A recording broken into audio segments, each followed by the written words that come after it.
Greetings to everyone who have joined on this platform. We are so glad and so happy to see each one of you. And today we will be learning from the book of Zechariah and understanding the prophet Zechariah and his ministry and the patterns of prophet Zechariah and his prophetic ministry. So with that being said, let's be seated in the presence of God with a prayerful attitude that God would open up our eyes and our understanding to understand this prophet Zechariah. ഇന്ന് നാം പഠിക്കാൻ പോകുന്നത് സക്രിയ പ്രവാചകനെ കുറിച്ച് തന്റെ പ്രവചന ശുശ്രൂഷയെ കുറിച്ച് ആണ് നാം പഠിക്കാൻ പോകുന്നത്. അതിനുവേണ്ടി പ്രാർത്ഥനയോടെ നമുക്ക് ദൈവസന്നിധിയിൽ ആയിരിക്കാം. To give a quick introduction or a background to Zechariah's ministry, Zechariah prophesied during the post-exilic period. As we all know, there is three periods, that is pre-exilic, exilic and post-exilic period. And it was around 520 to 518 BC alongside Haggai, addressing the Jewish people who have returned from Babylonian exile.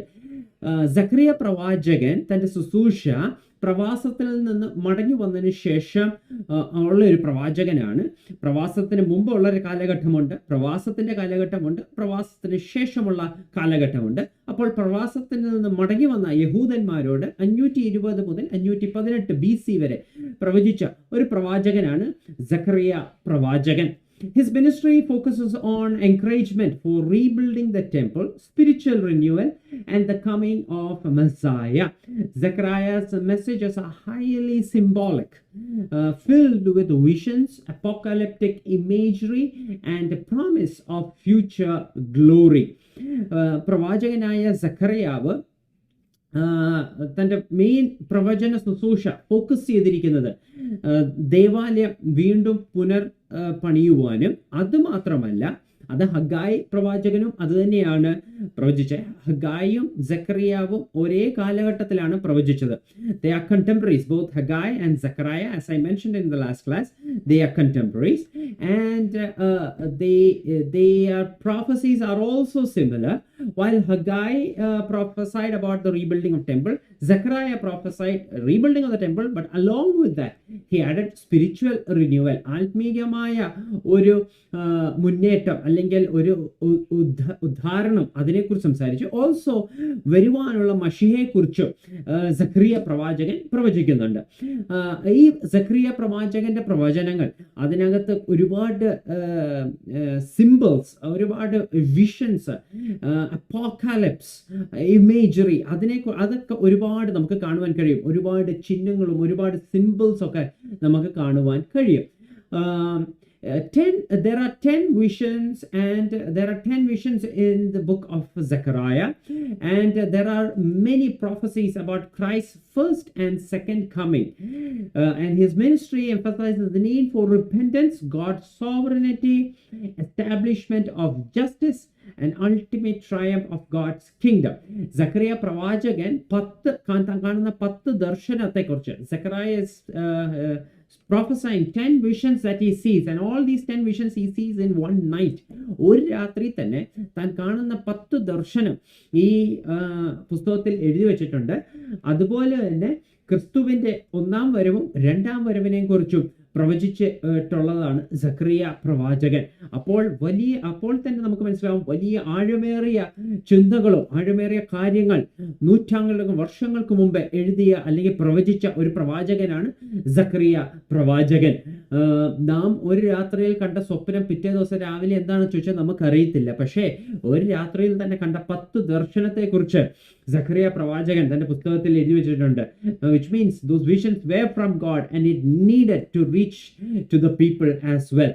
So these are the outline, or this is something, a background to Zechariah's ministry. Now, when you look at both Haggai and Zechariah, as I said, they are contemporaries. Haggai points to the emptiness or complacency of the temple, while Zechariah points to the emptiness or complacency of spiritual life. Listen carefully. Haggai and Zechariah, they are contemporaries, right? They prophesy at the same time. Haggai just wrote a very small book, while Zechariah is a little more bigger book with 14 chapters. And so there's the difference is Haggai points to the emptiness or complacency of the temple, and Zechariah points to the emptiness or complacency of spiritual life. ഹഗായും സക്കറിയാവും തമ്മിൽ വ്യത്യാസം ഇതാണ്. Haggai ആണെങ്കിൽ ദേവാലയത്തിന്റെ ശൂന്യത അത് പണിതീരാതെ ഇടിഞ്ഞു കിടക്കുന്നു. Haggai പറയുന്നുണ്ട്, നിങ്ങൾ തട്ടിട്ട വീടുകളിൽ പാർക്കുമ്പോൾ ദേവാലയം ശൂന്യമായി കിടക്കുന്നത് നിങ്ങൾക്ക് ചിന്തയില്ലയോ എന്നൊക്കെ നമ്മൾ ഹഗായ് പ്രവാചനത്തിൽ നമ്മൾ വായിച്ചു. When you live in paneled houses, aren't you bothered about the emptiness of the temple? So Haggai more, he's pointing and encouraging on building for the temple, doing for the Lord, building the temple and God's presence for that and all those things. Now Zechariah also says about building the temple. Of course he says and he encourages people, prophesies about building the temple, but he also gives importance along with that, more importance to the emptiness of their spiritual life. ദേവാലയം പണിയുന്നതിനെ കുറിച്ചും സക്കറിയാവ് പറയുന്നുണ്ടെങ്കിലും അതിലും കുറച്ചും കൂടെ seriousness, കുറച്ചുകൂടെ importance കൊടുക്കുന്നത് അവരുടെ ആത്മീയ ജീവിതത്തിലെ ശൂന്യതയാണ്. കാരണം ഈ ഒരു ജനം പ്രവാസത്തിൽ നിന്ന് വന്ന ജനമാണ്. അപ്പോൾ അവർക്ക് ഇപ്പോൾ ചിലവർക്കൊക്കെ ആത്മീയം എന്താണോ, അതല്ലെങ്കിൽ അവരുടെ എന്താണ് അവരുടെ സ്പിരിച്വൽ ലൈഫ്, എന്താണ് അവരുടെ ആരാധന, എന്താണ് അവരുടെ പ്രമാണം, അവരുടെ കവനന്റ് എന്തൊക്കെയാണെന്ന് some of them have forgotten. Some of them were born in the Babylonian exile. So now they need to revive or rekindle, renew their spiritual life. Some of them are very complacent, as I said before.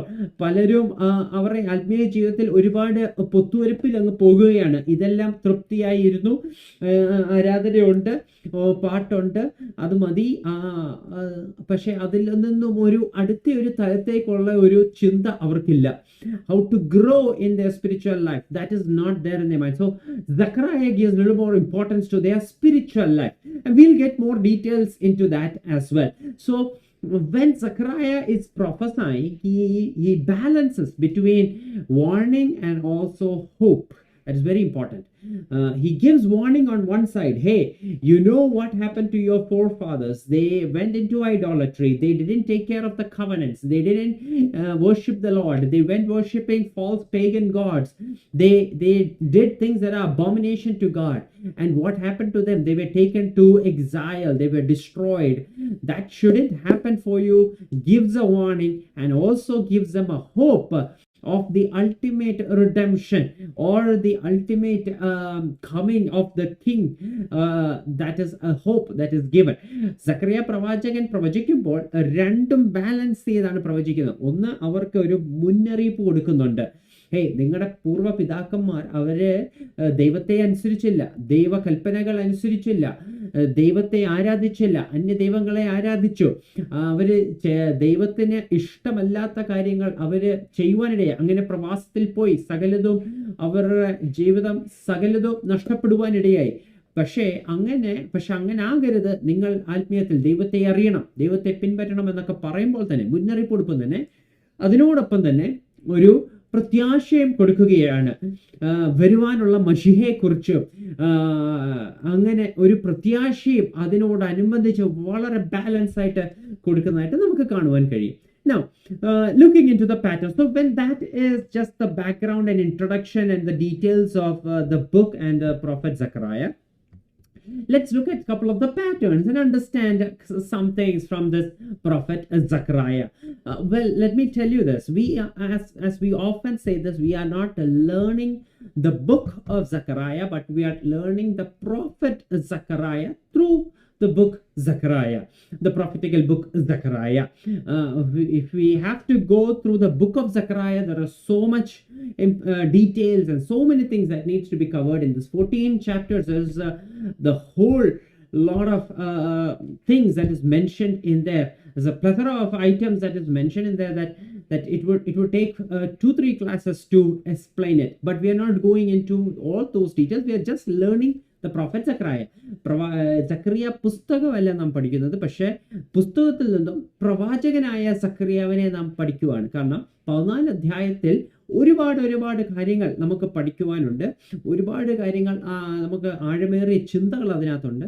അതെല്ലാം പഠിക്കണമെങ്കിൽ ഒരു 3-4 ക്ലാസ്സെങ്കിലും എടുക്കും. അതുകൊണ്ട് ഇന്നത്തെ ഈ ക്ലാസ്സിൽ പ്രവാചകനെ മാത്രം നാം മനസ്സിലാക്കുകയാണ്. സക്കറിയ പ്രവാചകനും ഇന്നത്തെ പ്രവാചകന്മാർ തമ്മിലും, അല്ലെങ്കിൽ യഥാർത്ഥമായ പ്രവചനവും പ്രവചന ശുശ്രൂഷയിലും സക്കറിയാവിൽ നിന്ന് എന്ത് പഠിക്കുവാൻ കഴിയും, അതാണ് നമ്മൾ നോക്കുന്നത്. So 5 patterns that I want to bring before you from the prophetic ministry of Zechariah. 5 patterns. Let's look at one after the other. Number 1 is the call to repentance and spiritual renewal.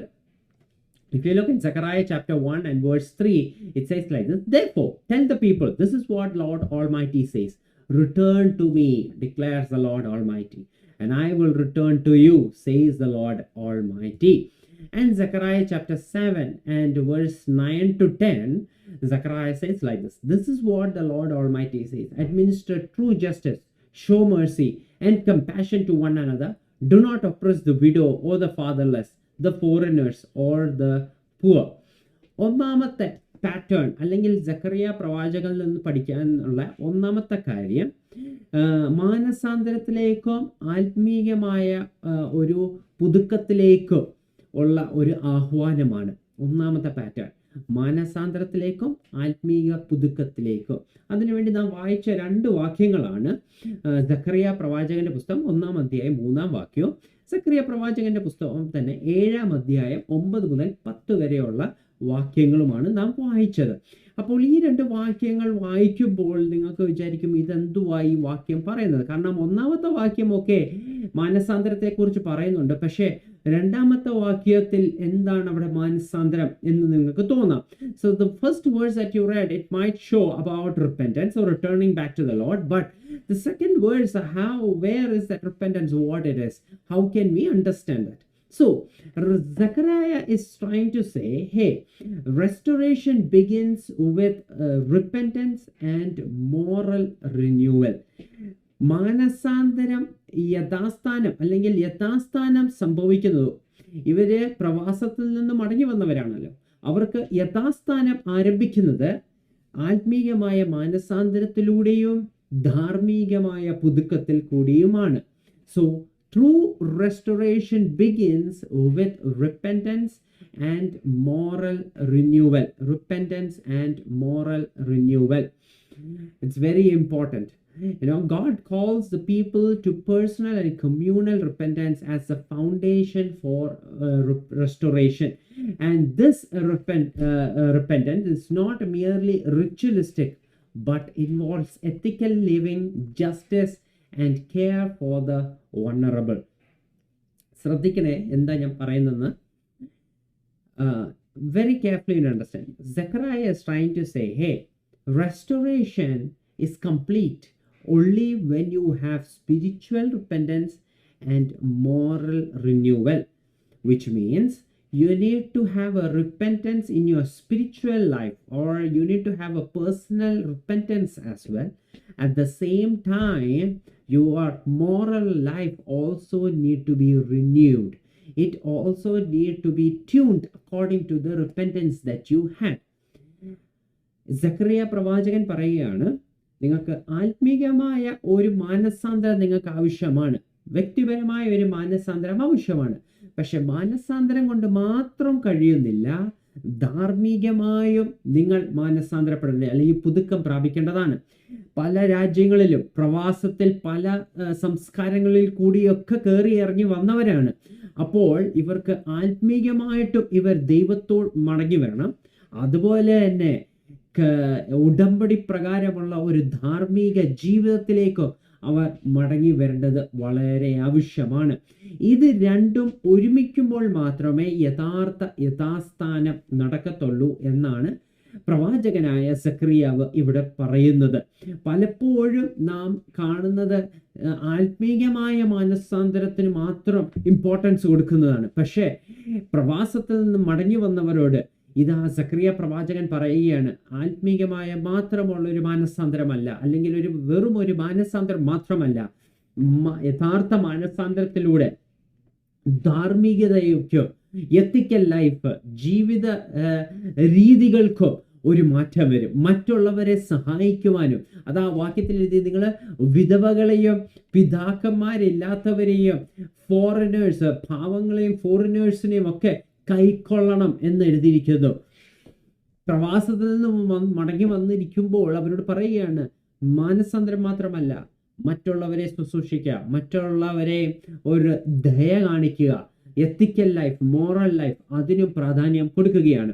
Now, how can we apply it today's church or today's scenario? To prophetic ministry emphasizes genuine repentance, not just a ritual or outward display of piety. Today's prophets call believers to moral integrity, compassion, and active justice as evidence of a renewed relationship with God. ശ്രദ്ധിക്കണമേ, യഥാർത്ഥമായ പ്രവാചകൻ പുറമേ ഉള്ള ഒരു മാനസാന്തരം അല്ലെങ്കിൽ പുറമേ ഒരു ആത്മീയന്റെ ഒരു വേഷം മാത്രമല്ല പറയുന്നത്, അല്ലെങ്കിൽ അതിനല്ല ആഹ്വാനം ചെയ്യുന്നത്. പക്ഷേ ആന്തരികമായി ഒരു യഥാർത്ഥ മാനസാന്തരത്തിനു വേണ്ടി ആഹ്വാനം ചെയ്യും. ഒന്നാമത്. രണ്ടാമത്, യഥാർത്ഥമായ മാനസാന്തരം വന്ന ഒരു വ്യക്തിക്ക് തൻ്റെ ധാർമ്മിക ജീവിതത്തിലും താൻ ചെയ്യുന്ന സകല പ്രവൃത്തിയിലും അതില് ഒരു വ്യത്യസ്തത കാണുവാൻ ഇടയാകും. മനസ്സിലാവുന്നുണ്ടോ? True prophet will always emphasize not something on the outside that you want to show others as, oh, this is a repentance, just show me. True prophets will not say, hey, show me a true repentance on the outside, but will ask for a genuine repentance that is on the inside. And how a genuine repentance happens? Even their moral integrity will change. The compass for the moral integrity will change. Their compassion, they'll have compassion compassion towards others. They will begin to have active justice towards others, and those will be the evidence of their new relationship with God. The problem is, you know what, today people have got used to the doing rituals, and it became a habit. Rituals, they're very much used to doing rituals. Today you look around, they think doing rituals is a sign of repentance. ഇന്ന് ചടങ്ങുകൾ ചെയ്യുന്നതിൽ ഒരുപാട് നാം used to ആയി, പരിചയമായി നമുക്ക് ചടങ്ങുകൾ ചെയ്യുന്നത്. ചുറ്റും നോക്കിയേ, ചടങ്ങുകളൊക്കെ ചെയ്യുന്നതാണ് ഏറ്റവും വലിയ മാനസാന്തരം അല്ലെങ്കിൽ ഒരു ആത്മീയതയുടെ ഒരു ചിത്രം എന്ന് ആൾക്കാർക്ക് ഒരു ചിന്തയുണ്ട്.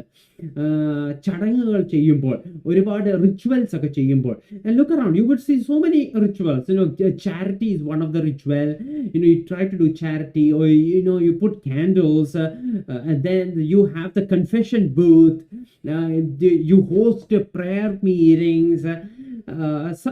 Some of them are good, like having a prayer meeting, but prayer meeting is good. But is that something as a ritual that you're doing to show your repentance, or you're doing it for the love of God? ചുറ്റുമൊന്ന് നോക്കിയേ, നമുക്ക് ഒരുപാട് ചടങ്ങുകളും ഒരുപാട് ആചാരങ്ങളും ഒക്കെ ഉണ്ട്. Charity ചെയ്യുക, മെഴുകുതിരി കത്തിക്കുക, കുമ്പസാര കൂടുണ്ടാകുക, പ്രാർത്ഥനാ കൂട്ടങ്ങൾ ഉണ്ടാകുക. പ്രാർത്ഥനാ കൂട്ടം തെറ്റല്ലെന്ന് പറയുന്നത്, തെറ്റാണെന്നല്ല പറയുന്നത്. പക്ഷേ പ്രാർത്ഥനാ കൂട്ടം ചെയ്യുന്നത്, പ്രാർത്ഥന വെക്കുന്നത് ഞാൻ വളരെ വിശുദ്ധനാണെന്ന് കാണിക്കുവാനാണോ, അതോ യഥാർത്ഥമായ ദൈവസ്നേഹത്തിന് വേണ്ടി, ദൈവസ്നേഹം കൊണ്ടാണോ അത് ചെയ്യുന്നത്? അത് നാം ചിന്തിക്കണം. True prophets will not emphasize something on the outward rituals. Outward rituals നമുക്ക് ഒരുപാട് ചെയ്യാം. ക്ലീൻ ഷേവ് ചെയ്യാം, വെള്ള ഷർട്ടും കറുത്ത പാൻറ്റും ഇടാം, കറുത്ത ഷൂസ് ഇടാം, അല്ലെങ്കിൽ ഷൂ ഇടാതെ നടക്കാം, കാലി ചെരുപ്പ് പോലും ഇല്ലാതെ നടക്കാം, തേക്കാത്ത ഉടുപ്പും ഷർട്ടും ഇടാം, അങ്ങനെ ചീവാത്ത മുടിയുമായിട്ട് നമുക്ക് നടക്കാൻ കാണിക്കാം ദൈവത്തോട് വളരെ വിശുദ്ധിയും വേർപാടുമായി. റോൾഡ് ഗോൾഡ് വാച്ചും കിട്ടത്തില്ല, സ്വർണ്ണം ഇടത്തില്ല, സ്വർണ്ണ കണ്ണാടി പോലും ഇല്ല, അങ്ങനെ കണ്ണ് കാണത്തില്ലെങ്കിലും കണ്ണാടി വെക്കത്തില്ല. അങ്ങനെ ഒരുപാട് കാര്യങ്ങൾ നമുക്ക് റിച്വലായിട്ട് നമുക്ക് ചെയ്യാം, ആചാരപ്രകാരം നമുക്ക് ചെയ്യുവാൻ കഴിയും. പക്ഷേ ഇവിടെ യഥാർത്ഥമായ പ്രവാചകൻ പുറമേയുള്ള ആചാരത്തിനല്ല, യഥാർത്ഥമായ ആന്തരികമായ മാനസാന്തരത്തിനാണ് പ്രാധാന്യം കൊടുക്കുന്നത്. ഇന്ന് ഈ പ്ലാറ്റ്ഫോമിൽ ഇരിക്കുമ്പോൾ, when you're on this platform, if you truly believe that this is more important, your inward repentance is more important. Say an amen. And true prophets, true ministers of God, true pastors of God, they emphasize in their ministry to give a true repentance for the Lord. Maybe when you do outward things, you can satisfy people. പുറമേയുള്ള ആചാരങ്ങളൊക്കെ ചെയ്യുമ്പോൾ മറ്റുള്ള ചില ആൾക്കാരെയൊക്കെ പ്രസാദിപ്പിക്കാം, അവരെ ഒന്ന് സന്തോഷിപ്പിച്ചു വിടാം. പക്ഷേ ദൈവം നോക്കുന്നത് ഹൃദയങ്ങളെയാണ്. അപ്പോൾ യഥാർത്ഥമായ പ്രവാചകനും ഹൃദയത്തിലുള്ള മാനസാന്തരത്തെയാണ് ചൂണ്ടിക്കാണിക്കുന്നത്. You know what? True prophets, they are not just prophets on the stage. They are true prophet in the street as well. A true prophet will not be a prophet on the stage and a gunda in the street. That's why here Zechariah says, hey, repentance, then you need to have a proper moral integrity as well. സ്റ്റേജിൽ ഒരു പ്രവാചകനും തെരുവിലിറങ്ങുമ്പോൾ ഒരു ഗുണ്ടയുമല്ല. സ്റ്റേജിലും തെരുവിലും ഏത് ദൈവത്തെയാണ് ഉയർത്തുന്നത്, അതേ ദൈവത്തെ ആയിരിക്കും രണ്ടിടത്തും ഉയർത്തുന്നത്.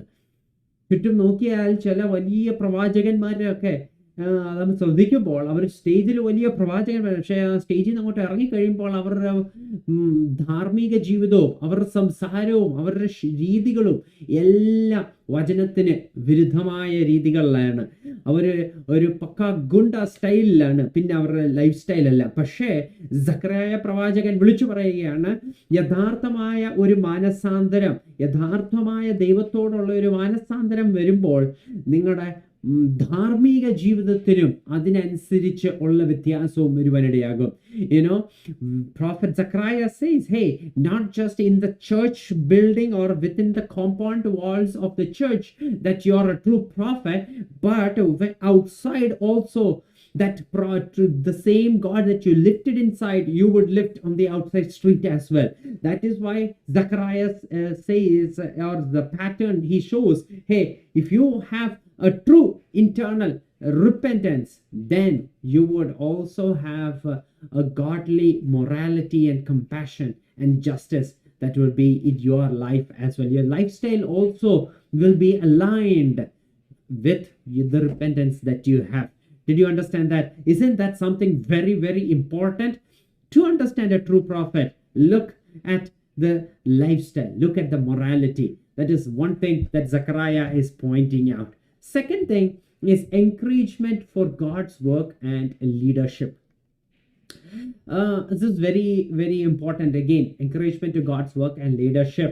Just like, as I said before, just like how Haggai gave importance to God's work, here Zechariah is also giving importance to God's work. രണ്ടാമത്തെ പാറ്റേൺ, ദൈവപ്രവൃത്തിക്ക് ദൈവത്തിനു വേണ്ടി നേതൃത്വത്തിൽ നിൽക്കുന്നവർക്കും വേണ്ടി ഒരു എൻകറേജ്മെന്റ് കൊടുക്കുകയാണ്. രണ്ടാമത്തത് നമുക്ക് സഖറിയയിൽ നിന്ന് പഠിക്കാൻ കഴിയുന്നത്. Second pattern of a true prophet like Zechariah will always encourage people who are standing for God's work and who are in the leadership.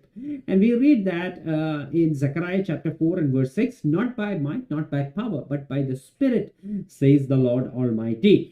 Zechariah chapter 4 and verse 9 to 10. I just 9 to 10 is so many verses, but just paraphrases. Who despises the day of small things? These 7 will see the plumb line in the hand of Zerubbabel. Now listen very carefully. Zechariah, just like Haggai, encourages God's people to rebuild the temple and remain faithful in leadership. Haggai പ്രവാചകനെ പോലെ തന്നെ സഖറിയാവും ദൈവമക്കളോട് പറയുകയാണ്, അല്ലെങ്കിൽ പ്രവാസത്തിൽ വന്ന ദൈവമക്കളോട് ദൈവജനത്തോട് പറയുകയാണ്, നിങ്ങൾ ദേവാലയം വീണ്ടും പണിയുന്നതിലും ദൈവത്തോടുള്ള വിശ്വസ്തതയിലുമെല്ലാം നിങ്ങൾ അടിയുറച്ചിരിക്കണം.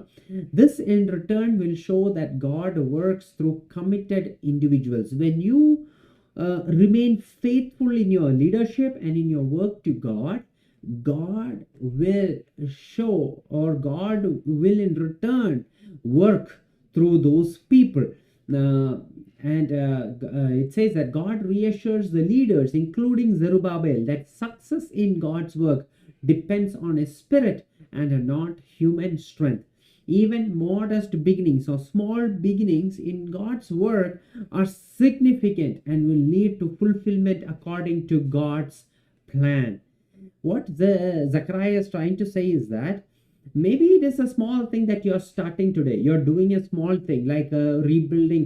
You look really small, and with small resources, you're trying to build a big temple for the entire nation of Israel. Maybe small beginning right now, more small steps that you're making. But if you're faithful in that small step, God will work through those faithful people. And not just that, it is not through your strength that you are accomplishing those faithful small tasks, but it is the Spirit of God that is strengthening you. മലയാളത്തിലാണെങ്കിൽ Zacharia പ്രവാചകൻ ഇപ്രകാരം പറയുകയാണ്, അതേ നിങ്ങൾ ഇന്ന് ചെയ്യുന്നത് ചെറിയ ആരംഭമായിരിക്കും. വലിയ ഒരു ദേവാലയം പണിയുവാൻ വേണ്ടി ചെറിയ ചുവടുകളും ചെറിയ സമ്പാദ്യം കൊണ്ട് നിങ്ങൾ തുടക്കമിടുകയായിരിക്കും. പക്ഷേ അതിൽ നിങ്ങൾ മടുത്തു പോകരുത്. മടുത്തു പോകാതെ ദൈവത്തിന് വേണ്ടി ചെയ്യുക, വിശ്വസ്തയോടെ ചെയ്യുക. ചെയ്യുമ്പോൾ കൂടെ ദൈവത്തിൻ്റെ ഒരു സഹായം കൂടി കാണും, ദൈവത്തിൻ്റെ കരുതൽ കാണും. എന്നിട്ട് പറയുകയാണ്, നിങ്ങൾ ഇത് പൂർത്തീകരിക്കുമ്പോൾ അത് നിങ്ങളുടെ ബലം കൊണ്ടല്ല, തൻ്റെ ആത്മാവിനാൽ അത്രേ അത് ചെയ്യുന്നത്. സോ ഇതാണ് രണ്ടാമത്തെ ഒരു എൻകറേജ്മെന്റ് ആയിട്ട്, രണ്ടാമത്തെ ഒരു പ്രൊഫറ്റിക് പാറ്റേൺ ആയിട്ട് Zechariah പറയുന്നത്. So when this is a second pattern that you find in prophet Zechariah, it's an encouragement. Zechariah is saying this, but how do we apply it in today's church as understanding a true prophet? So a true prophetic ministry today inspires believers to persist in God's work even when progress seems small or difficult. When you begin a small work, a small ministry, or maybe a small prayer group, or maybe a small church, or maybe you are in a city, you're doing your church planting, there is only one believer, one family, or just one individual, and when you see you're working so hard, you're working 7 days a week, but you don't see growth, you don't see people being added, or you don't see much difference, or it's so difficult. True prophet will never say, okay, abandon it, this is not God's word. God didn't say no. He would encourage and he would persist the believers to continue.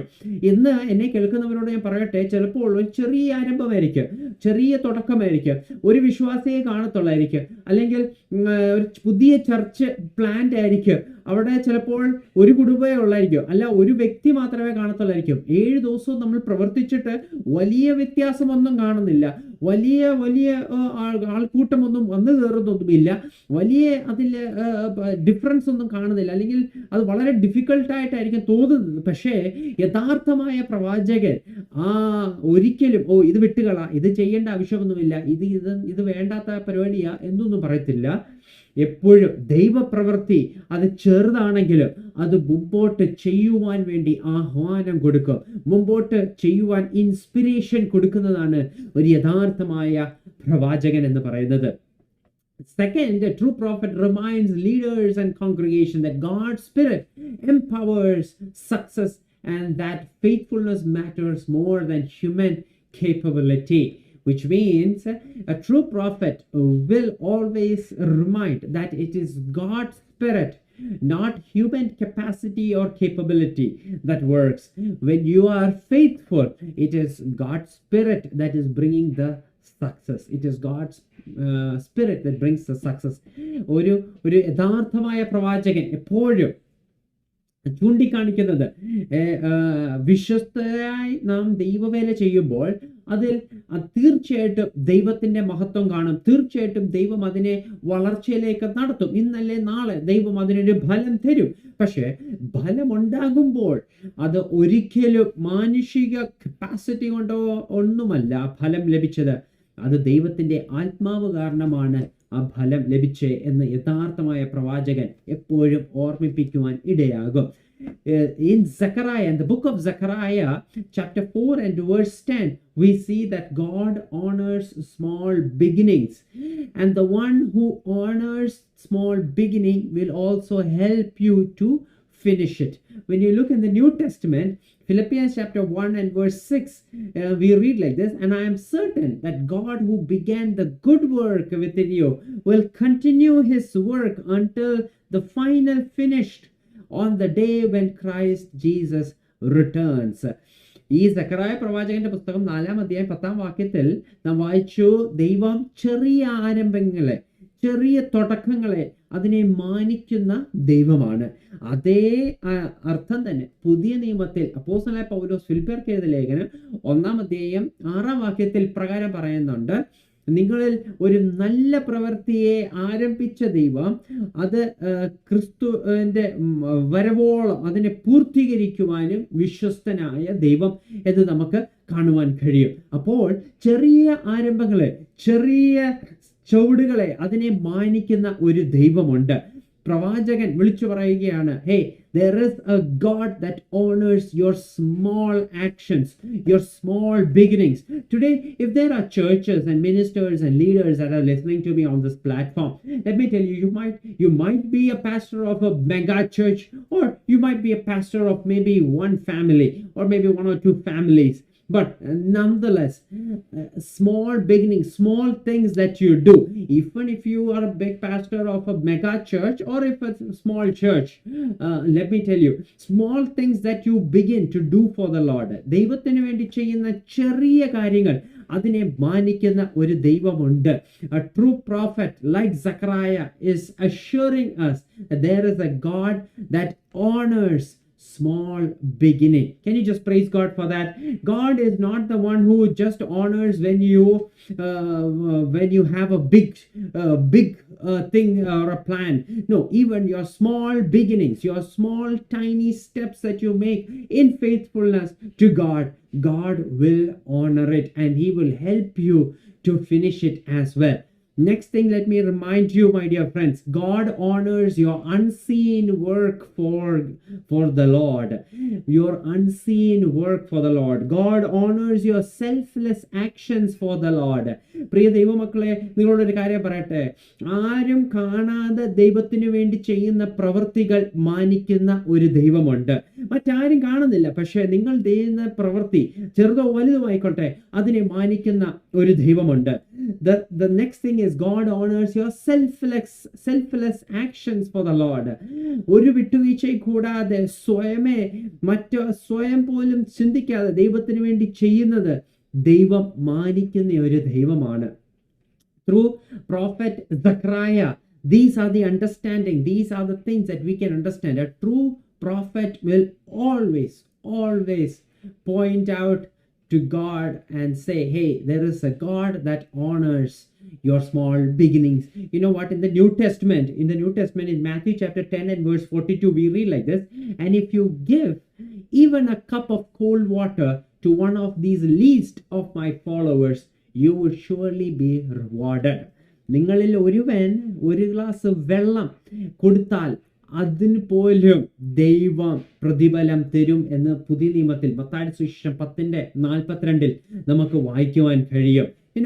ഒരു glass വെള്ളം മറ്റാരും കാണുന്നില്ലായിരിക്കും. ആരും അതിന് വലിയ ഫ്ലെക്സും ബോർഡും ഒന്നുമില്ല ഒരു glass വെള്ളം കൊടുക്കുന്നതിന്. അതിന് വലിയ ചിലവർ ഫ്ലെക്സും ബോർഡും ഒക്കെ അടിക്കും. ഒരു ഗ്ലാസ് വെള്ളം കൊടുക്കുമ്പോഴും, ഒരു ഗ്ലാസ് വെള്ളം കൊടുക്കാൻ പോവുകയാണ്, ഇന്ന ദിവസം ഇത്ര മണിക്ക് ഒരു ഗ്ലാസ് വെള്ളം കൊടുക്കും, എല്ലാവരും കടന്നു വരണം, ഒരു ഗ്ലാസ് വെള്ളം കൊടുക്കുക എന്നൊക്കെ പബ്ലിസൈസ് ചെയ്യുന്നത്. പക്ഷേ പബ്ലിസിറ്റി ആരും ചെയ്യുന്നില്ലെങ്കിലും, ആരും പബ്ലിസിറ്റി ചെയ്യുന്നില്ല, ആരും അറിയുന്നില്ല. ഒരാൾക്ക് ഒരു ഗ്ലാസ് വെള്ളം ദൈവനാമത്തിൽ കൊടുത്താൽ അത് കണ്ട് മാനിക്കുന്ന ഒരു ദൈവമുണ്ട്. അതിനെ മാനിക്കുന്ന ഒരു ദൈവമുണ്ട്. True prophet points out to that small thing and says, hey, even that will be rewarded. Even that small thing that you did will be rewarded. Today you might not have $1 million to donate for the Lord or to give for the Lord, but even that little thing, even that half a penny that you gave, I'm not saying about a materialistic thing that you gave for the Lord, but even that out of your lack that you gave for the Lord. Nobody knew that. Maybe with tears that you have sowed it, but you would reap a harvest with joy. ഇന്ന് കണ്ണുനീരോടെ ആയിരിക്കും വിതയ്ക്കുന്നത്, പക്ഷേ ഒരു ആർപ്പിന്റെ കൊയ്ത്തുണ്ടെന്ന് യഥാർത്ഥമായ പ്രവാചകൻ വിളിച്ചു പറയുകയാണ്. എത്ര പേർക്ക് സന്തോഷമുണ്ട്? യഥാർത്ഥമായ പ്രവാചകൻ ഒരു വ്യക്തിയുടെ യഥാർത്ഥമായ ഒരു അവസ്ഥയെ ചൂണ്ടിക്കാണിച്ചുകൊണ്ട് പറയുകയാണ്, ഹേ, ഇന്ന് കണ്ണുനീരോടായിരിക്കും നിങ്ങൾ വിതയ്ക്കുന്നത് ദൈവരാജ്യത്തിന് വേണ്ടി. മറ്റാരും കാണുന്നില്ലായിരിക്കും, ഇല്ലായ്മയിൽ നിന്നായിരിക്കും ദൈവരാജ്യത്തിന് വേണ്ടി വിതയ്ക്കുന്നത്, പക്ഷെ അതിനെ കണ്ട് മാനിക്കുന്ന ഒരു ദൈവമുണ്ട്. you know what, again in Luke chapter 21 and verse 2 and 3, we see a widow who gave 2 small copper coins as offering. ലൂക്കോസിന്റെ സുവിശേഷം 21 അധ്യായം 2-3 വാക്യങ്ങളിൽ വിധവയെ നാം അവിടെ കാണുന്നുണ്ട്. 2 ചെറിയ ദ്രഹ്മകൾ മാത്രമാണ് താൻ അവിടെ കാശ് ഭണ്ഡാരത്തിൽ ഇട്ടത്. അവിടെ വലിയ പരീക്ഷന്മാരും ശാസ്ത്രിമാരും ധനവാന്മാരും എല്ലാം അവരുടെ നാണയങ്ങൾ, അവർ നാണയ സഞ്ചികൾ കിലുക്കിക്കൊണ്ട് അത് മൊത്തത്തിൽ അങ്ങോട്ട് വലിച്ചെറിയുകയും നാണയങ്ങളെല്ലാം ഇട്ട് അവിടെ വലിയ ശബ്ദങ്ങളും മറ്റാൾക്കാരെല്ലാം ശ്രദ്ധിക്കുന്ന രീതിയിലൊക്കെ ചെയ്യുമ്പോൾ ഇതാ ഒരു വിധവയുടെ 2 ചെറിയ ദ്രഹ്മ അതിൽ വീണാലും അറിയത്തില്ല, ഒന്നും അറിയത്തില്ല. അതിനെ കണ്ട് മാനിച്ച ഒരു കർത്താവുണ്ട്. അതുപോലെ തന്നെ പ്രവാചകൻ ഇവിടെ പറയുകയാണ്, ഹേ look, there is truly a God that would honor you in your small beginnings. So this is an encouragement for everyone that is listening to me today.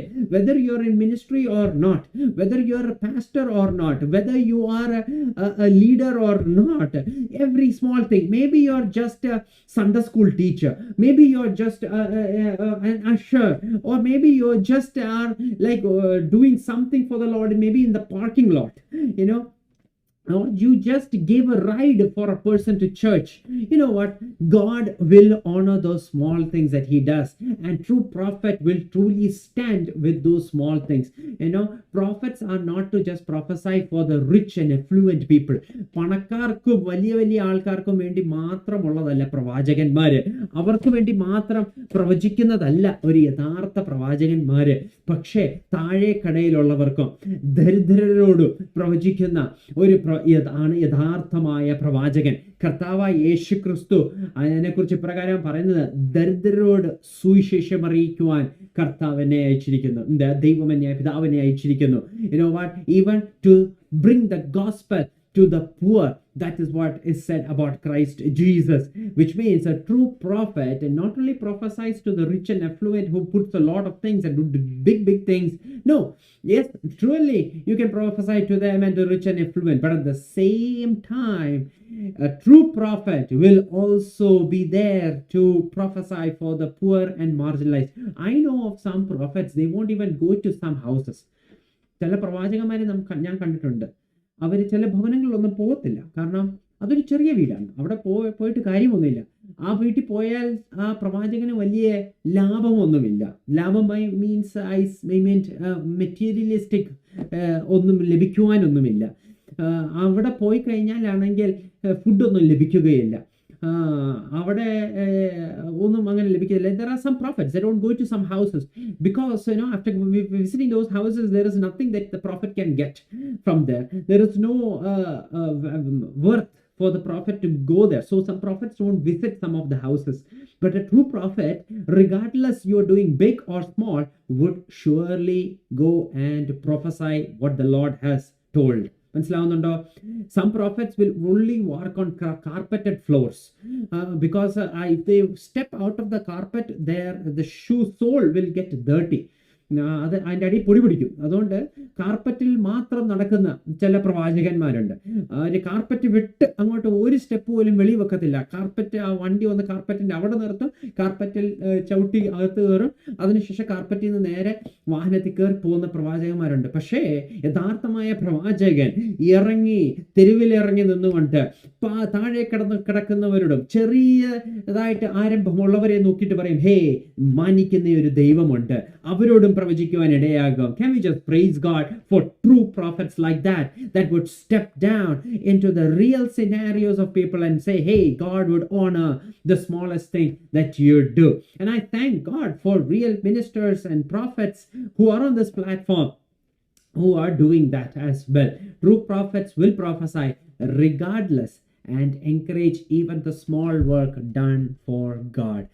So many things are there to say over there, but let me move forward to the third pattern.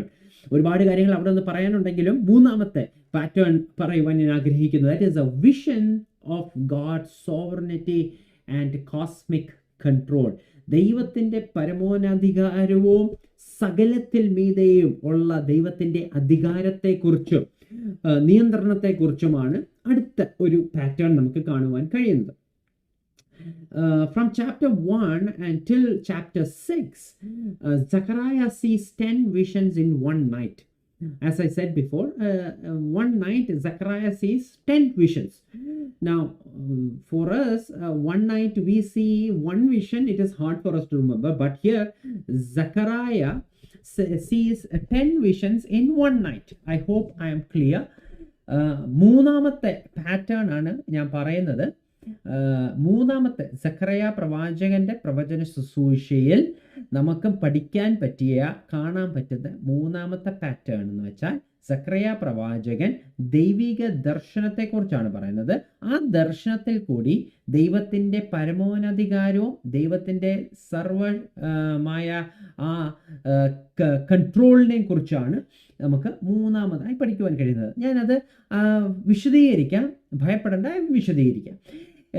1 മുതൽ 6 വരെയുള്ള അധ്യായങ്ങളിൽ സഖറിയ പ്രവാചകൻ 10 ദർശനങ്ങൾ കാണുന്നുണ്ട്. അത് ഒരു രാത്രിയാണ് ഈ 10 ദർശനം കാണുന്നത്. ഓക്കെ, ഈ ഒരു സ്ലൈഡ് അല്പം ചെറുതാ, കാരണം ഈ 10 കാര്യങ്ങൾ എഴുതിയ, പക്ഷേ ഇതിൻ്റെ ഒരു സ്ക്രീൻഷോട്ട് എടുത്ത് വെച്ചാൽ മതി. ഇത് നമുക്ക് സ്ക്രീൻഷോട്ട് എടുത്ത് വെക്കുക. ഈ 10 ദർശനങ്ങൾ ഞാൻ അക്കമിട്ട് 10 എഴുതി വെച്ചെന്നേ ഉള്ളൂ. ഈ 10 എക്സ്പ്ലെയിൻ ചെയ്യണമെങ്കിൽ ഇത് ഒരുപാട് സമയമെടുക്കും. നമ്മൾ സഖറിയ പ്രവാചകന്റെ പുസ്തകമല്ലല്ലോ നാം പഠിക്കുന്നത്, പ്രവാചകനെയാണല്ലോ പഠിക്കുന്നത്. അപ്പോൾ പുസ്തകം പഠിക്കുമ്പോൾ ഇത് ഓരോന്നോരോന്നായി നമുക്ക് വിശദമായി പഠിക്കുവാൻ കഴിയും. പക്ഷെ ഇന്ന് പ്രവാചകനെ കുറിച്ചാണ് പഠിക്കുന്നത്. പക്ഷെ നിങ്ങളുടെ ഒരു അറിവിന് വേണ്ടി, നിങ്ങളുടെ ഒരു learning a side note pole, you can take a screenshot. So since we are not learning the book Zechariah but the prophet Zechariah, we don't have to go in detail to all these 10 of these visions. If you were learning the book Zechariah, will take time and we can go in detail. Just take a screenshot of this. You can do it in your personal study and read it, and you can understand it.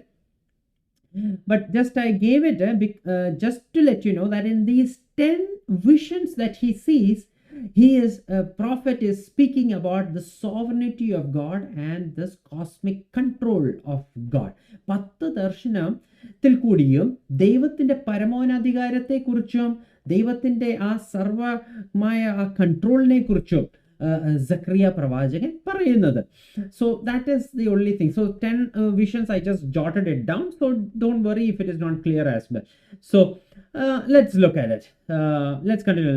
In these visions, Zechariah is speaking about God who is sovereign and has control over everything. സകലത്തിന് മീതെയും ഒരു അധികാരമുള്ള ഒരു ദൈവത്തെക്കുറിച്ചാണ് പറയുന്നത്. സഖറിയ പ്രവാചകന്റെ പുസ്തകം 1-ാം അധ്യായം 18 മുതൽ 21 വരെയുള്ള വാക്യങ്ങൾ, 18 to 21, chapter 1 and 18-21 says, "Then I asked the angel who was speaking to me, what are these? And he answered me, these are the horns that are scattered in Judah, Israel and Jerusalem." Zechariah chapter 6 verse 5 to 7 says, "These are the 4 spirits of heaven going out from standing in the presence of the Lord of all the earth." And Zechariah chapter 8 is full of God's purpose concerning Jerusalem. Even that is unchanged by any change in rituals. What all these 3 verses, when you read, especially when you read from chapter 1 to 6, it might be a little bit confusing. One thing I want to encourage all the students is that regardless of which prophet that we are learning each week, last week we learned about Haggai, it's only like a few chapters. We learned about Habakkuk, Zephaniah, we learned many other prophets before that. Each week when we learn those prophets, try to read that book, because we are not covering page to page of that book. But after the class, you have an entire week. As you study for the quiz and all, read that entire book. You will get much more understanding and knowledge from that reading. So don't just rely on this class. Read that entire book. You will understand. So when you read from chapter 1 to 6 of Zechariah, you would see so much of these symbols and all the imageries and all in these visions, and it might be a little bit confusing. You can keep a commentary and read. You will get those spiritual meanings out of it. Now, 3 verses or 3 chapters I just mentioned over here. Don't worry about those verses because some of them will be confusing. the gist of all those three, that's just three out of many of those verses. 3 verses just put over there to show that in those verses, Zechariah is pointing to a God who is sovereign, who controls everything, whether it may be in the cosmic realm, whether it may be on earth, whether it may be in heaven, whether it may be in history, whatever it might be, God is in control. So all of those verses is showing that, especially in chapter 8, whether rituals change, whether new rituals come or old rituals come, God's purpose will never be changed. He is the sovereign God. Nothing can change the sovereignty of God. ശ്രദ്ധിച്ച പ്രിയ ദൈവമക്കളെ, നാം ഏത് പുസ്തകം പഠിക്കുന്നോ ആ പുസ്തകം ആ ആഴ്ച മുഴുവൻ ഒന്ന് വായിക്കുവാൻ ശ്രമിക്കുക. കാരണം ഒരുപാട് ആശയങ്ങൾ നമുക്ക് അതിൽ നിന്ന് കിട്ടുവാൻ കഴിയും. ഈ 3 വാക്യങ്ങൾ ഭയപ്പെടേണ്ട, ഇത് 3 വാക്യങ്ങൾ വായിക്കുമ്പോഴും ഒരുപാട് കാര്യങ്ങളൊന്നും മനസ്സിലാകത്തൊന്നുമില്ലായിരിക്കും. പക്ഷേ 1 മുതൽ 6 വരെയുള്ള അധ്യായങ്ങൾ നാം പഠിക്കുമ്പോൾ അതിനകത്ത് ഒരുപാട് ചിത്രങ്ങളും ഒരുപാട് സിമ്പിൾസും ഒക്കെ നമുക്ക് കാണുവാൻ കഴിയും. പെട്ടെന്ന് വായിക്കുമ്പോൾ മനസ്സിലാകത്തില്ല. നല്ലൊരു കമന്ററി കൂടി വെച്ച് നമ്മൾ വായിക്കുമ്പോൾ അതിൻ്റെ ആത്മീക അർത്ഥങ്ങളൊക്കെ മനസ്സിലാക്കുവാൻ കഴിയും.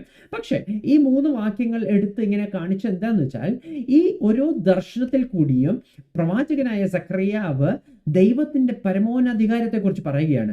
അത് ഭൂമിയിലാകട്ടെ, ആകാശത്തായിക്കൊള്ളട്ടെ, സ്വർഗത്തിലായിക്കൊള്ളട്ടെ, അത് ചരിത്രത്തിലായിക്കൊള്ളട്ടെ, അത് ദേശത്തെക്കുറിച്ചായിക്കൊള്ളട്ടെ, എന്തിനെ കുറിച്ചായാലും ദൈവത്തിന് പരമോന്നധികാരമുണ്ട്.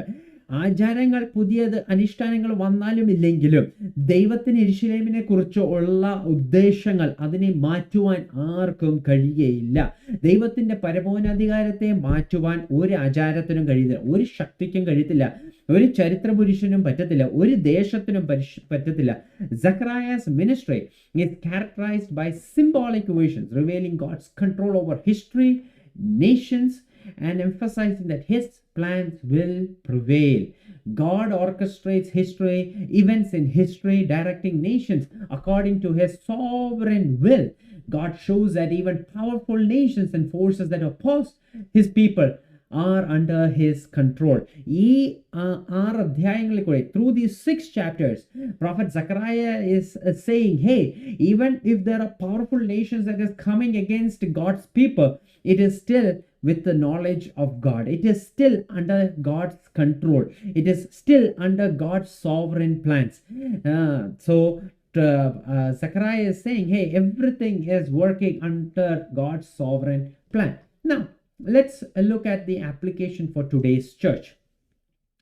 True prophetic ministry emphasizes God's sovereignty over nations and circumstances. True prophetic, this is very important. True prophetic ministry emphasizes God's sovereignty over nations and circumstances. യഥാർത്ഥമായ പ്രവാചകൻ ദൈവിക പരമോന്നധികാരത്തെ കുറിച്ചായിരിക്കും പറയുന്നത്. അത് ദേശത്തിനെയും സാഹചര്യത്തിനെയും മീതെ ദൈവത്തിൻ്റെ ഒരു പരമോന്നധികാരമുണ്ട്, ദൈവത്തിൻ്റെ ഒരു അധികാരമുണ്ട്. രാഷ്ട്രം വലുതോ ചെറുതോ ആയിക്കൊള്ളട്ടെ, ദേശം അല്ലെങ്കിൽ ജാതികൾ എത്ര വലുതോ ചെറുതോ ആയിക്കൊള്ളട്ടെ, സാഹചര്യം വലുതോ ചെറുതോ ആയിക്കൊള്ളട്ടെ, പക്ഷെ ദൈവത്തിൻ്റെ പരമോന്നധികാരം അതിൻ്റെ മീതെയാണ്.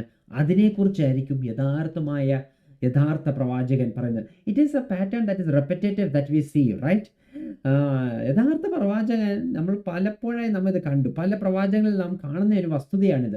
സാഹചര്യമോ ദേശമോ ആൾക്കാരോ ശക്തിയോ എത്ര പ്രബലരാണെങ്കിലും അതിൻ്റെ മീതെയാണ് ദൈവത്തിൻ്റെ അധികാരം എന്ന് പറയുന്നത്. True prophets today will remind the church that God's plan cannot be thwarted by human power or political force. Amen. ഒരു മാനുഷിക ശക്തിക്കോ ഒരു രാഷ്ട്രീയ ശക്തിക്കോ ദൈവത്തിൻ്റെ പദ്ധതിയെ മാറ്റിമറിക്കുവാൻ കഴിയില്ല. എത്ര പേർക്ക് ആമേൻ പറയുവാൻ കഴിയും? പലപ്പോഴും നാം വിചാരിക്കും, many times we think, oh, this political power comes and then it would change plans, it would change everything, God's plan would not happen, God's purpose will not take place if so and so people come and so power comes, so and so political force come. But let me tell you, nothing can change God's plan. Amen. നാം പലപ്പോഴും വിചാരിക്കും, ഇന്ന വ്യക്തി അധികാരത്തിൽ വന്നാൽ, ഇന്ന രാഷ്ട്രീയ party അധികാരത്തിൽ വന്നാൽ, ഇന്ന ആൾക്കാർ വന്നാൽ പിന്നെ ദൈവത്തിൻ്റെ പദ്ധതിയൊന്നും നടക്കത്തില്ല, ദൈവത്തിൻ്റെ ഹിതം നടക്കത്തില്ല, പിന്നെ അത് അവരുടെ രീതിയിലായിരിക്കാം, അവരുടെ ഹിതപ്രകാരമായിരിക്കും. പക്ഷേ ഒരു കാര്യം ഞാൻ വിളിച്ചു പറയട്ടെ, യഥാർത്ഥമായ സഖറിയ പ്രവാചകൻ വിളിച്ചു പറയുകയാണ്, ഒരു മാനുഷിക ശക്തിക്ക്, ഒരു രാഷ്ട്രീയ ശക്തിക്കും, അല്ല ഈ ഭൂമിയിലുള്ള ഒരു ശക്തിക്കും, ആകാശമണ്ഡലങ്ങളിലുള്ള ഒരു ശക്തിക്കും ദൈവത്തിന്റെ പദ്ധതിയെ മാറ്റുവാൻ കഴിയുകയില്ല. ആമേൻ. നമ്മുടെ ചിന്തയ്ക്കാണത് ആ പ്രശ്നം. നമ്മൾ ചിന്തിക്കും, ഓ ഇന്ന വ്യക്തി അധികാരത്തിൽ വന്നു കഴിഞ്ഞാൽ തീർന്നു കാര്യങ്ങളെല്ലാം, പിന്നെ ദൈവ പദ്ധതി ഒന്നും നടക്കത്തില്ലെന്ന്. പക്ഷേ അതിലും വലിയവനാണ് സ്വർഗത്തിലുള്ളവൻ, ഉന്നതന്മേൽ ഉന്നതനാണ് എൻ്റെ ദൈവം. ഹല്ലേലൂയ. മാനുഷിക കണ്ണുകളിൽ ഇന്ന വ്യക്തിയാണ് വലുത്, പക്ഷെ അവന് അതിലും വലുതാണ് എൻ്റെ ദൈവം എന്ന് പറയുന്നത്. അതിന് good example from the scripture itself we learned from the story of Balaam and Balak, King Balak. I believe you know the story. Israelites were camping in the plains of Moab, and the king of Moab, King Balak, hired a prophet called Balaam to curse the people of Israel, and he offered up a big sum of money. He said, I'll offer you this much wealth, you just have to come and curse the people of Israel so that they would be a failure, they would be defeated. And so Balaam, he knows that it is impossible, but seeing the wealth and the power and king's invitation and everything, he goes, he stands on one side of the mountain, and he gets ready, he puts on everything to curse, and the moment he opens up his mouth, it is blessing that is coming out of him. He wrote and practiced and memorized, and he did it multiple times. He practiced it multiple times, the curse that he wants to say. But the moment he opened up his mouth, blessing begins to flow. Then maybe he thought, maybe it is because I'm standing over here. Let me stand on the opposite direction and let me try it. He goes on the other side of the mountain and he tries it again and again. He opens up his mouth. Blessing only tries to come. Maybe he thought it is maybe because of the timing. Maybe a different time I will try. He tried different times and different locations. Still, he couldn't curse what God has blessed. പ്രിയ ദൈവമക്കളെ, ബാലാമും ബാലാക്കിന്റെയും കഥ നമുക്ക് നന്നായി അറിയാം. Moab സമഭൂമി വന്ന് Israel മക്കൾ പാളയം അടിച്ചപ്പോൾ Balak രാജാവാണെങ്കിൽ ഒരു പ്രവാചകനായ ബാലാമിനെ വിളിച്ചിട്ട് പറഞ്ഞു, ഈ ജനത്തെ ശപിക്കണമെന്ന്. അങ്ങനെ ഈ പ്രവാചകനാണെങ്കിൽ അറിയാം ഈ ജനത്തെ ശപിക്കുവാൻ കഴിയത്തില്ല, കാരണം ദൈവമാണ്, ദൈവത്താൽ അനുഗ്രഹിക്കപ്പെട്ട ഒരു ജനമാണ്. പക്ഷേ രാജാവിൻ്റെ ക്ഷണവും രാജാവിൻ്റെ ധനവും രാജാവിൻ്റെ സമ്പത്തും ഒക്കെ കണ്ടപ്പോൾ ബാലാമാണെങ്കിൽ വിചാരിച്ചു, പോയി ശപിച്ചേക്കാം, അതിനെന്തോ പാട്, പോയി ശപിക്കാം. അങ്ങനെ എഴുതി വെച്ച് പ്രാക്ടീസ് ചെയ്ത ശാപവാക്കുകളെല്ലാമായിട്ട് മലയെ കയറി ശപിക്കുവാൻ വാ തുറന്നപ്പോൾ അനുഗ്രഹമാണ് വായിൽ നിന്ന് വന്നത്. പ്രിയ ദൈവമക്കളെ, രാജാവിൻ്റെ ധനത്തിനെ ദൈവത്തിൻ്റെ അനുഗ്രഹത്തിനെ മാറ്റുവാൻ കഴിയത്തില്ല. രാജാവിൻ്റെ ഇൻഫ്ലുവൻസ് കൊണ്ട് ദൈവം വെച്ച അനുഗ്രഹത്തെ ശാപമാക്കുവാൻ ഒരു രാജാവിനും കഴിയത്തില്ല, ഒരു പ്രവാചകനും കഴിയത്തില്ല. He couldn't thwart or curse even with influence, money or promises. Something that each one of you should take into heart. A true prophet will always say, hey, nothing can change or thwart the plans and the purpose of God. ദൈവത്തിൻ്റെ പദ്ധതിയോ ദൈവത്തിൻ്റെ വാഗ്ദത്തങ്ങളെയോ ദൈവത്തിൻ്റെ അനുഗ്രഹത്തെയോ മാറ്റിമറിക്കുവാൻ ഒരു അധികാരത്തിനോ ഒരു സമ്പത്തിനോ മറ്റൊരു വാഗ്ദാനത്തിനോ കഴിയുകയില്ല. ദൈവം പരമോന്നധികാരമാണ്. ഇന്ന് എത്ര പേർക്ക് ആമേൻ പറയുവാൻ കഴിയും? How many of you can praise God for that? If you have heard a promise from God, if you have got a blessing from God, if you have heard the word of the Lord, if you have heard the voice of God, then let me assure you, just as prophet Zechariah assured the people, there is nothing that can change the plan and purpose of God. No power, nothing. Write it down. It is the word of God that backs it up. Nothing can change the plan and purpose of God. Amen. Amen.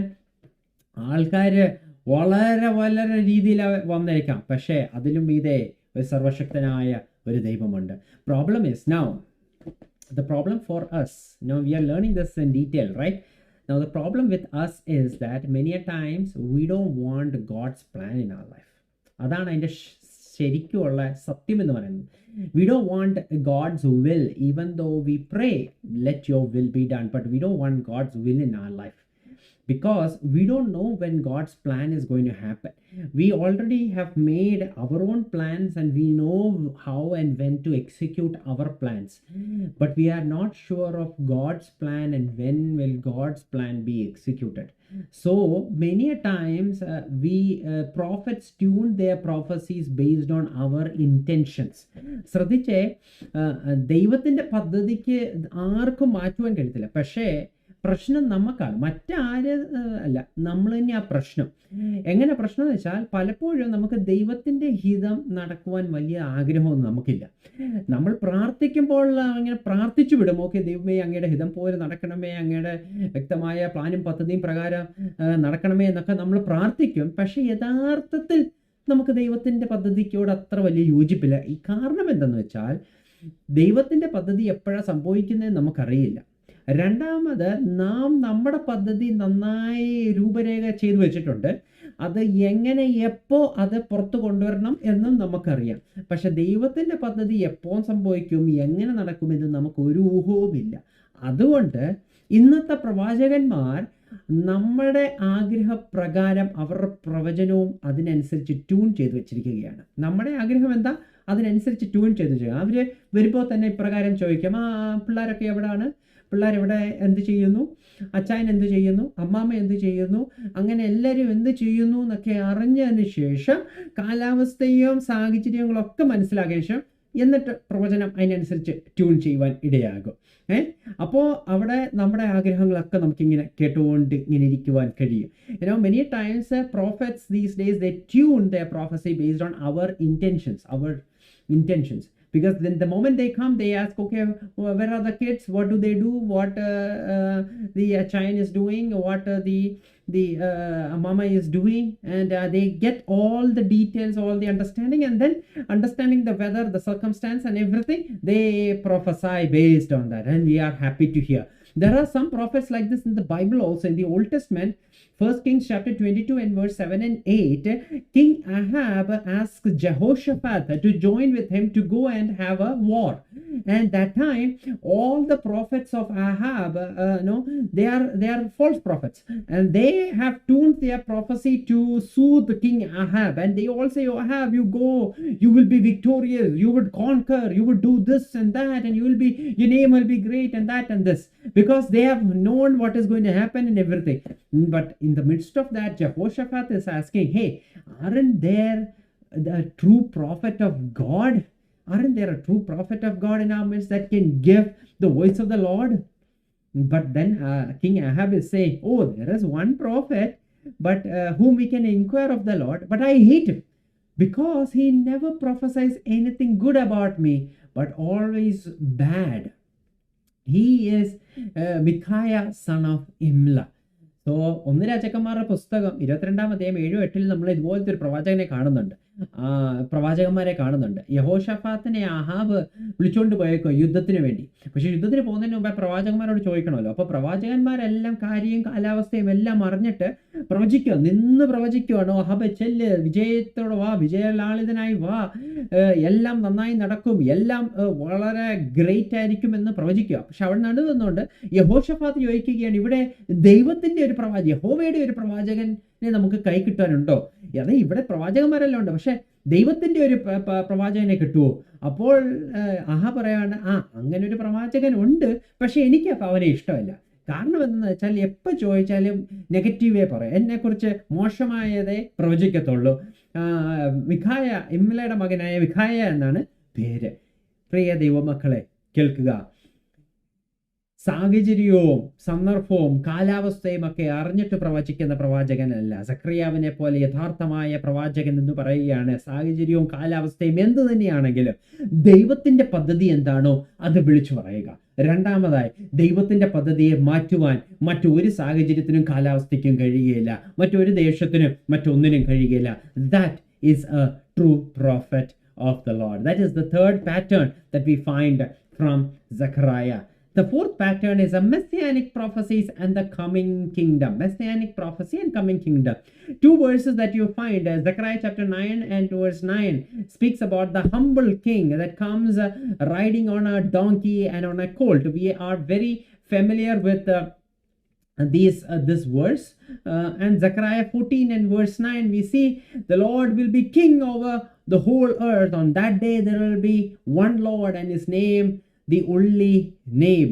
The first verse speaks about the coming of Jesus' first coming, and then the 14th verse in 14 we read about Jesus coming as the eternal king, the eternal king. Now Zechariah's prophecy points clearly to the coming Messiah, and again after that foretells and forthtells about the coming Jesus Christ and establishing his kingdom.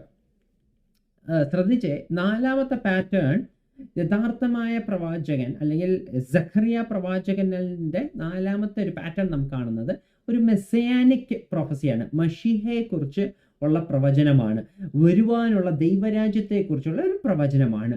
ഒന്നാമത്തെ ആ വാക്യം, 9-ാം അധ്യായത്തിലെ വാക്യം, അത് ഒന്നാം വരവിൽ ഒരു ഈ താഴ്മയോടെ വരുന്ന ഒരു രാജാവിനെ നമുക്ക് കാണാം. രണ്ടാമത്തെ 14-ാമത്തെ വാക്യത്തിൽ രാജ്യത്വം അത് എക്സ്റ്റാബ്ലിഷ് ചെയ്യുവാൻ വീണ്ടും വരുന്ന കർത്താവിനെ കുറിച്ചും പറയുന്നതാണ്. Now, how can we apply this in today's church? ഇന്നത്തെ സഭ നമുക്ക് എങ്ങനെ അപ്ലൈ ചെയ്യാം? True prophetic ministry points to Christ as a fulfillment of God's prophet. True prophets today will call the church to anticipate God's kingdom, live in readiness and align with his eternal purpose. There is temporal and eternal aspect in prophecy.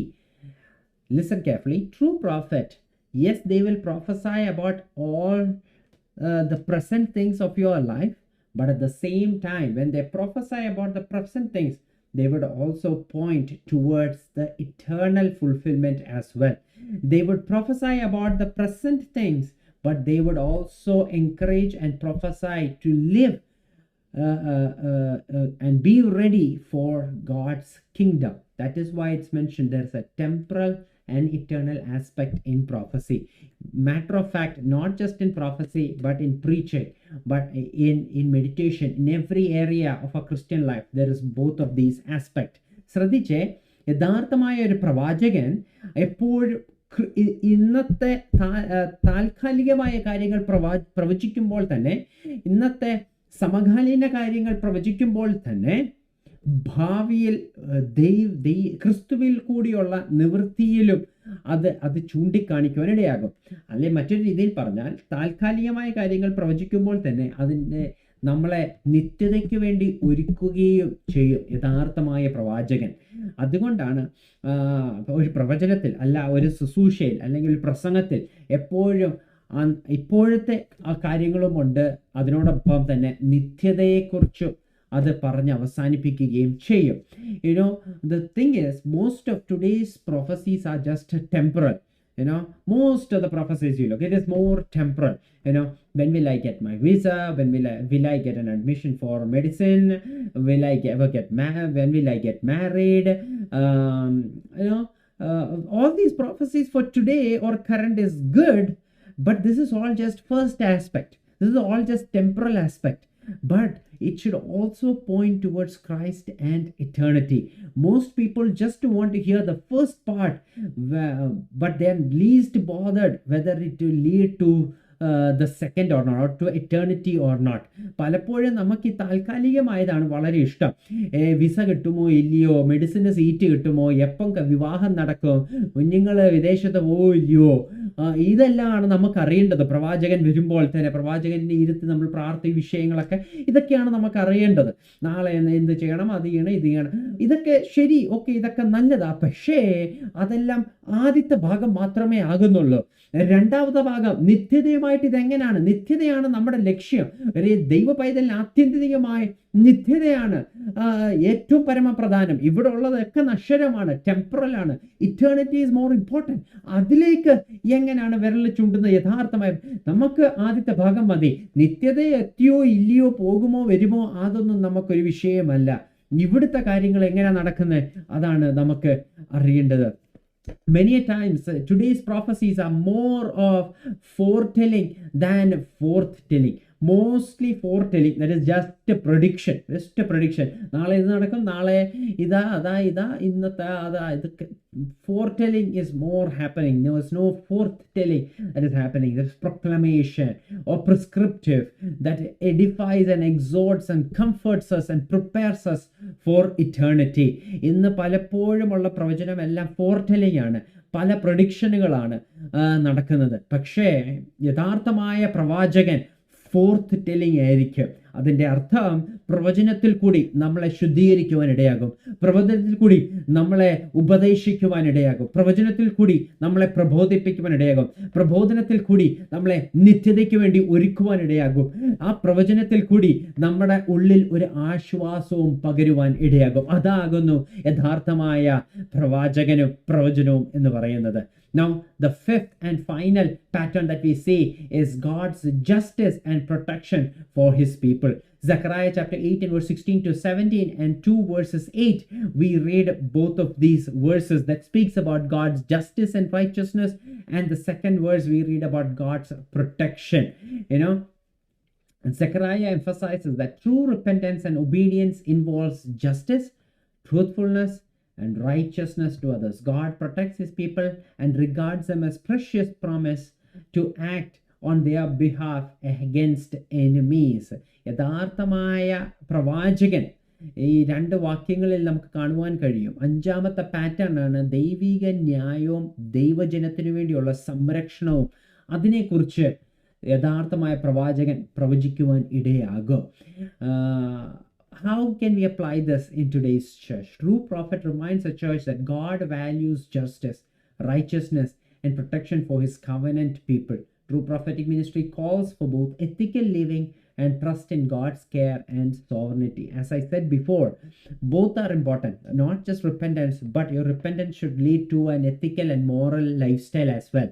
Similarly, God values your trust in God and at the same time living an ethical lifestyle. True prophet will point out that as well. True prophet will not just boast and lift you up saying, oh, you're living a big holy life, but it will also point out on your ethical lifestyle. A balance between both ethical living and serving God is very, very important. It was the same when during the time of Jesus, their doing things for God was on the higher pedestal, while their ethical lifestyle was degraded. By the time of Jesus, they were doing just as they were doing before exile. കർത്താവിന്റെ സമയം എത്തിയപ്പോൾ തന്നെ അവര് പ്രവാസത്തിൽ പോകുന്നതിന് മുമ്പേ അവരെന്താണ് ചെയ്തോ അതിലും വേഴ്സ് ആയിട്ടാണ് അവർ ചെയ്തുകൊണ്ടിരുന്നത്. ദേവാലയമൊക്കെ പണിതു, ദൈവം സഹായിച്ചു, അവർ വീണ്ടും ദേവാലയമൊക്കെ പണിത്. അങ്ങനെ ദേവാലയത്തിലേക്ക് കർത്താവ് വന്നപ്പോൾ കർത്താവ് ഇപ്രകാരമാണ് ദേവാലയത്തെ നോക്കി പറയുന്നത്, എൻ്റെ ആലയം പ്രാർത്ഥനാലയം എന്ന് വിളിക്കപ്പെടുന്നു, പക്ഷേ കള്ളന്മാരുടെ ഗുഹയാക്കി മാറ്റിയിരിക്കുകയാണ്. അവർ മറന്നുപോയി ദൈവത്തിൽ ആളെ ആശ്രയവും ദൈവം അവരെ സഹായിച്ചതും എല്ലാം മറന്നുപോയി.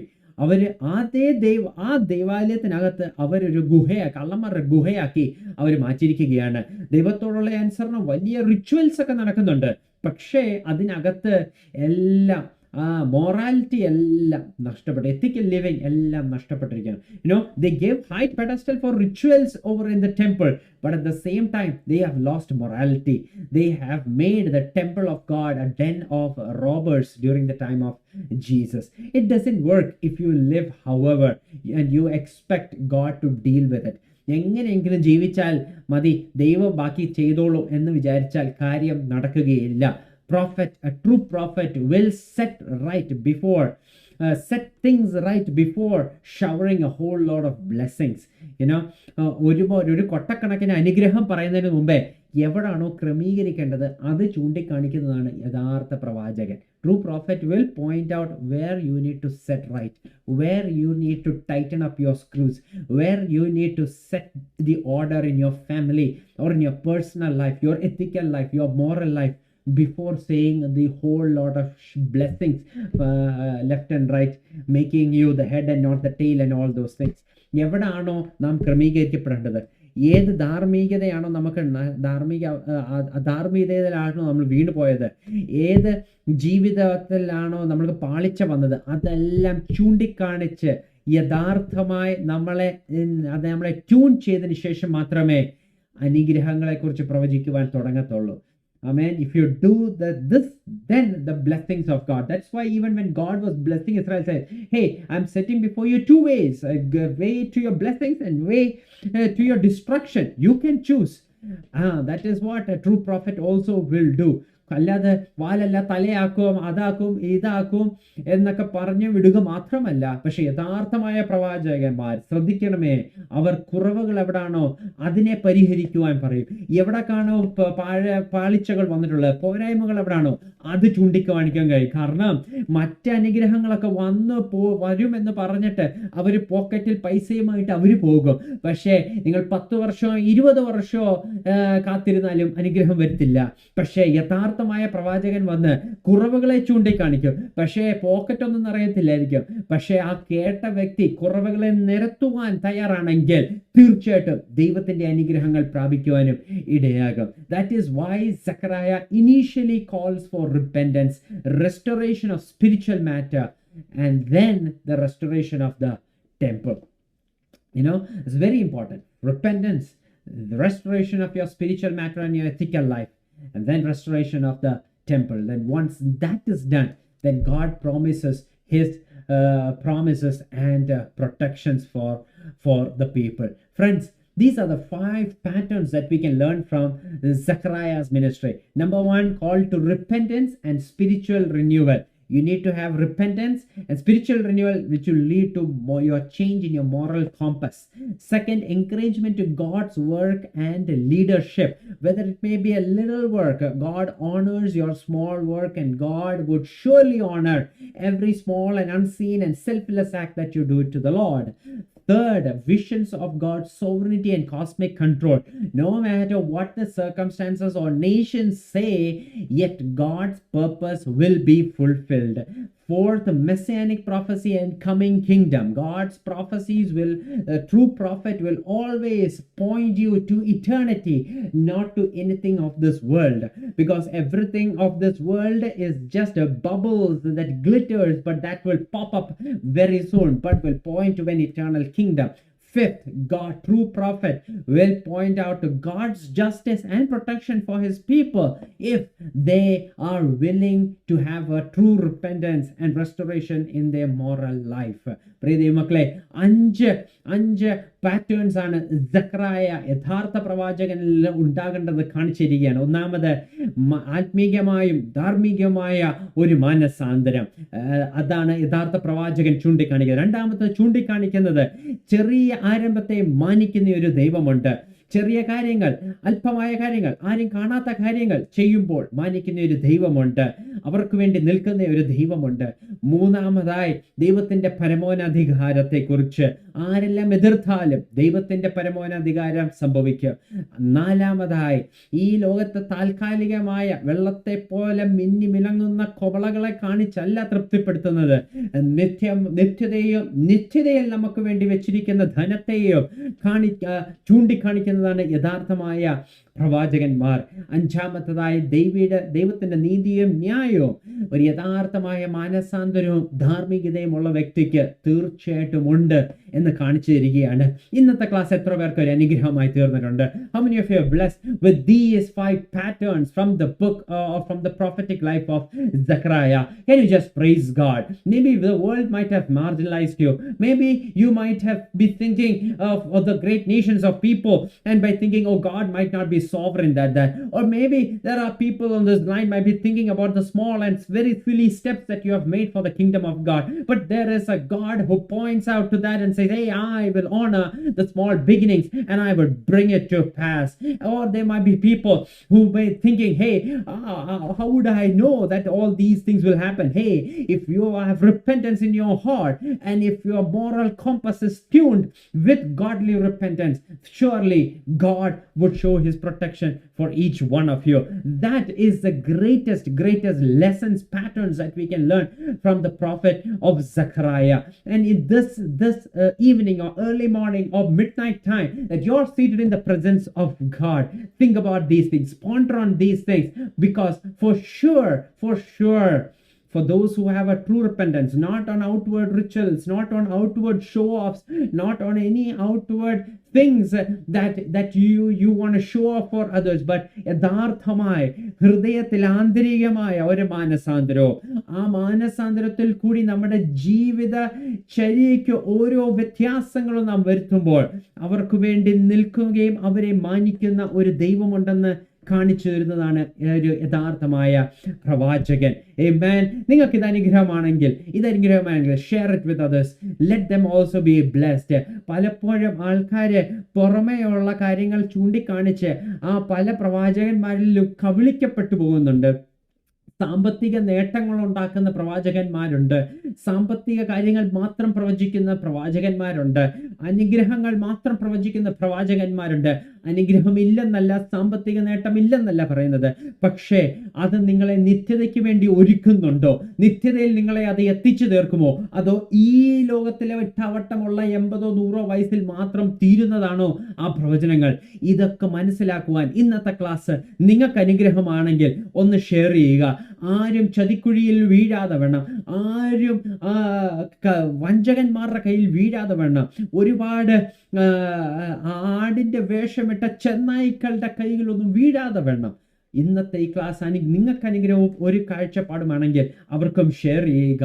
Today there are many wolves in sheep's clothing, but share it with them that they might not fall into the traps of false prophets who just look for their materialistic gains and just prophesy and preach to you about materialistic gains, even though those are important. But we need to look, are they building me up for eternity or not?